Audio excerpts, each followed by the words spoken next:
حضرت عبداللہ بن مسعود رضی اللہ تعالیٰ عنہ رسول اللہ صلی اللہ علیہ وسلم سے روایت کرتے ہیں، آپ صلی اللہ علیہ وسلم نے فرمایا، اگر کوئی شخص حرام مال کھاتا ہے پھر اس سے صدقہ کرتا ہے تو اس کی طرف سے قبول نہیں ہوتا، اور وہ اس میں سے جو خرچ کرتا ہے تو اس میں برکت نہیں کی جاتی، اور اگر وہ اسے ترکے میں چھوڑ جاتا ہے تو وہ اس کے لیے آگ میں اضافے کا باعث بنتا ہے، کیونکہ اللہ برائی کے ذریعے برائی ختم نہیں کرتا بلکہ وہ نیکی کے ذریعے برائی ختم کرتا ہے، اور خبیث کو ختم نہیں کرتا۔ مشکات المصابیح حدیث نمبر 2771۔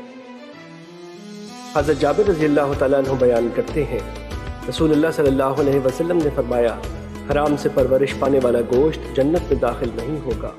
اور حرام سے پرورش پانے والا ہر گوشت جہنم کی آگ ہی اس کی زیادہ حقدار ہے۔ مشکات المصابیح حدیث نمبر 2772۔ حضرت مقدام بن معدی کر رضی اللہ تعالیٰ عنہ بیان کرتے ہیں، رسول اللہ صلی اللہ علیہ وسلم نے فرمایا، کسی شخص نے اپنے ہاتھ کی کمائی سے زیادہ بہتر کھانا کبھی نہیں کھایا،